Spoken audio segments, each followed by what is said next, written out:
It's an indie comedy, and it's about two people who are kind of both going through a kind of difficult time in their lives. An older guy in his mid-50s and a girl who's in her early 30s. And they both ended up somewhere they don't want to be. And they meet up for a day in a town by the seaside.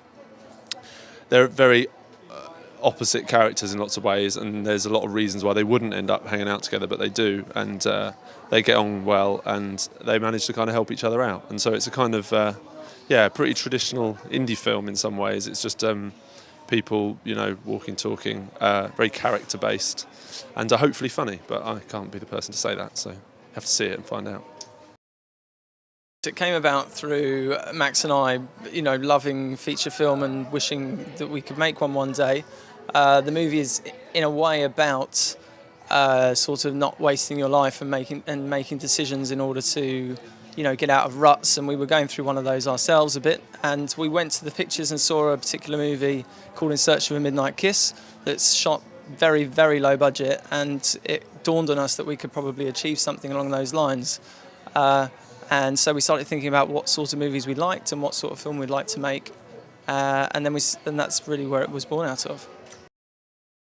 Very challenging in every way, actually. I mean, the location is obviously key to that. I think actually the biggest restriction with low budget is time, but we got given so much by the people of Folkestone that if we'd shot anywhere else in London, we wouldn't have even got a day done, I don't think. And it plays a very key role in that we wanted it to be set by the coast and by the ocean, but we wanted it to be somewhere that didn't really look or feel familiar to anyone, something that people would ask questions about where it was. And it's really as much of a character as anyone else in the film. So Rob, as I'm sure you might be aware, was scouted by a model agency at the age of 55, or 52 even, in London Fields, and we saw him in a print campaign that a friend of ours had shot, and we were blown away by his appearance. And so we were looking for a character in his 50s, and it just seemed like a really great fit. The trouble with trying to find an actor in that age bracket is that they've either made it or there's a reason they haven't made it. So trying to discover someone was really our only route. And he brought so much to it that we couldn't have hoped for better. Nora was a very different approach in that we were casting European, and the net was thrown all over the continent, really. But our associate producer on the project managed to get a script to her. She's a very big deal in Germany. Like, we had no idea, I hadn't heard of her really. And she read the script and she loved it, and we Skyped with her and had a quick chat, and she, in many ways, just embodies the character, the kind of, just the vibrance of that character was really her, and we knew straight away, and she just came on board. One of the things we first saw about Rob was the way he looked. We saw him from a photographic campaign, and the character comes from a place where looking like that is very kind of helpful to us, I think, to sort of, because your relationship with him starts off in one way and ends up in another. And the way Rob looks, which is very dramatic, it's quite moody, very cool. Actually, as a guy, he's a very warm guy, he's a lovely guy. So when we met him, there was a nice sort of contrast between the way he looks and the way he is, and that was really helpful to the character because we could kind of draw that out of him as the film went on, really. Or in fact, her character draws that out of him. And for Melanie, the female character, it's obviously important that she was pretty, because you kind of relate to her in a different way, I think, if she's kind of visually attractive from the start. So that was kind of, one thing. And then I don't know if we looked for someone iconic looking. We were more looking for a kind of personality and a charisma. And as Mikey said, that's what Nora's kind of got in spades. I think we never really had a really strong idea about how Melanie should look. It was more that she would have this kind of energy about her and sort of screen presence, which Nora's absolutely got. So yeah, that was really that. Personally, I really like having someone to field ideas with and garner their opinion, because a lot of the time I think a director's biggest job is to have a kind of filter for what's not good, and sometimes when you're very close to an idea, like you think of it yourself, you really don't know that totally, and so being able to ask someone that it's got so much worth to me. And I actually find it quite amusing that people think of it as being that unorthodox. I think it's definitely, for me, the only way to work at the moment. Yeah, that thing of having someone to kind of bounce ideas off, like almost anything you do in your life, is really nice to kind of do it in a little team. And even when things are going badly as well, it's really nice to have someone who's invested in something in exactly the same way that you are. Which, even if you've got a producer who's very creative and all those things, their role is slightly different. And for us to be able to be always coming from the same place, and when a good thing happens, you want to sort of share that, and when a bad thing happens, you can share that as well, is an invaluable thing. I mean, directing's, for us anyway, or I think we found it on this film, hard work and brilliant, but a long, strenuous process. And so to be able to sort of share that is a really valuable thing. The only real risk for me is doing it in a duo is that you run the risk of relying on the other person for assurance that it's good, but not actually asking them about that. So if I'm worrying about something not being quite right, but Max isn't saying anything, then I assume that it must be good because he's being quiet, but actually all along he's thinking exactly the same as I am. So you end up with this idea. So it's very important to keep the conversation going, keep vocalising it all the time. Yeah. I hope they enjoy it. I hope they walk out of it with a smile on their face, which is always the intention for the movie for us, is that we didn't want to, British movies have this, I think there's quite a lot of them that have a social realist angle that is quite gritty and it's quite hard hitting, and those movies are great. But we really wanted to make one with more of a sort of American indie sensibility, where it would be making a serious point but having a laugh doing it. So I hope that people would leave feeling like they had fun. You've had quite an unconventional route into becoming a leading man on screen. You could say that. Yeah, I was a late starter. I was scouted. I was in East London, sunbathing in the park, and 2 model scouts came over and asked if I'd like to do a shaving commercial for TV.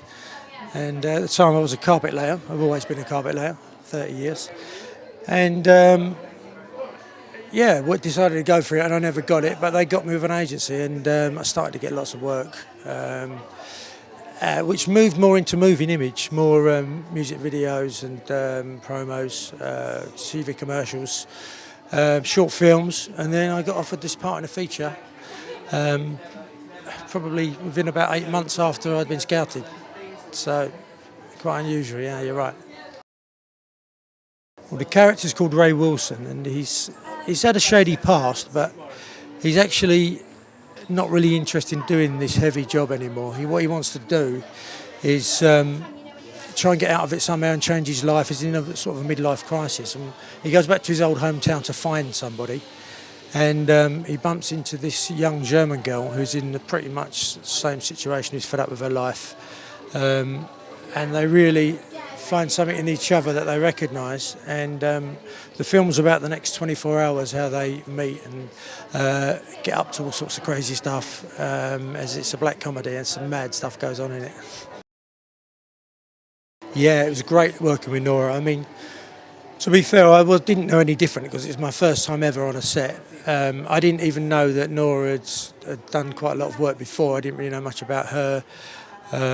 She's done, I think, a dozen films before, but she was really supportive, and she's really nice and professional, gave me some really good tips. We worked together really well. Yeah, she's great.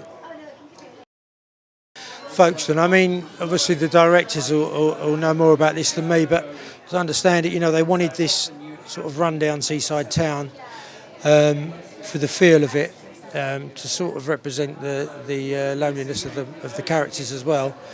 And it was great fun shooting there. I mean, the people of Folkestone really looked after us. They, we shot in people's houses in the local ballroom. We didn't need parking permits. They were just really all for us. So I think hopefully a few of them are here tonight and come see what we've done. What have you personally taken away from the experience of making your first film as a leading man?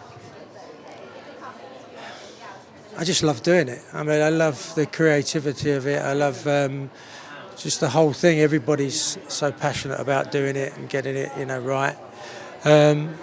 It's just one big play acting game. It's great fun. What do you hope audiences take away from it? Well, I hope it moves them. I mean, there's some quite moving parts in the film as well, and there's a great soundtrack. the music's really good. Yeah, I just hope they enjoy it and it moves them in some way. I very rarely come to Camden, being a South East Londoner, and I forget how cool it is, and Proud Galleries is amazing. And obviously get to see the film again. Haven't seen it since it was at Rain Dance, so I'm looking forward to seeing it on the big screen again. Well, firstly, everybody's really nice. It was a low budget indie film.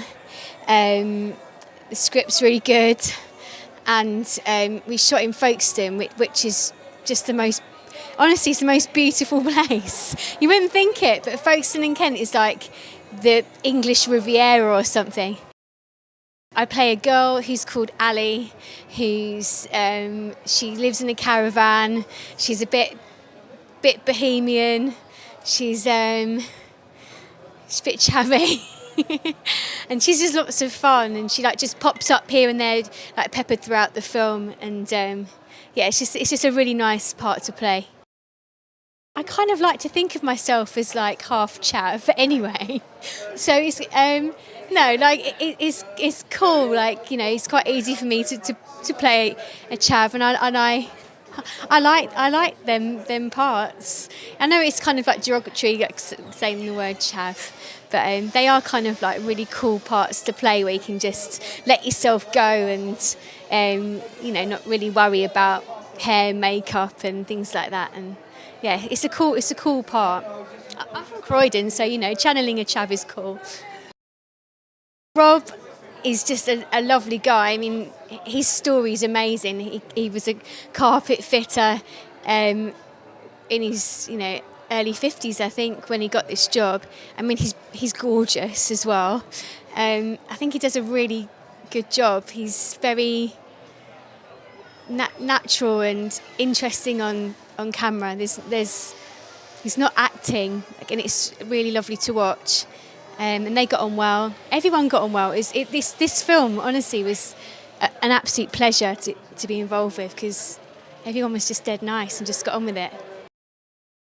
Yeah, there are lots of things like loneliness, and I guess potential, how you can things can change in a heartbeat. What decisions you make. The will they, won't they.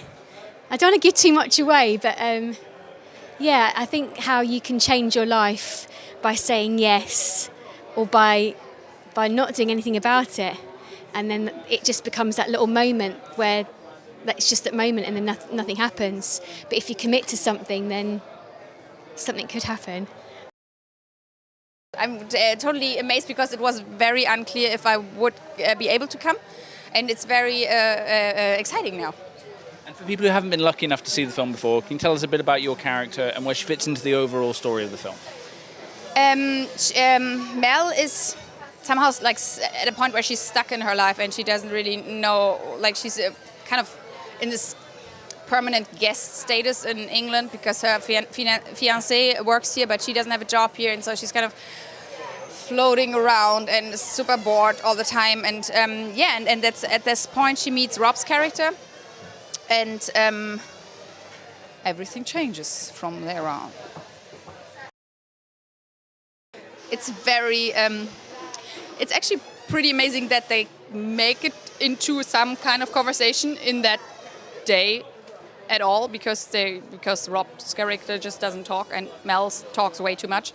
So yeah, it's an amazing encounter. But these things sometimes they get even more special if people are two extremes, on both sides of the extreme scale. And in this case, it works. Yeah. You talk about working with Rob. I mean, obviously it's his first film as a leading man, but he seems built for it. Yeah, well, it was. I cannot believe it. It's amazing what's happening there. But it's that's also funny if you know him in real life. He's so not a grumpy person, and it was getting him into being this grumpy person. It's such a polite, charming, friendly man that he is. Was very hard in the beginning, because we kind of doing the rehearsals, and then Mel comes and blah blah blah blah blah, and he should be like, no, I don't care, go away. But he was always like, okay, yeah, okay. When we were trying to rehearse, we were like, no, Rob, you cannot answer, you have to be grumpy. And that was to see what's happening now and how he nailed it.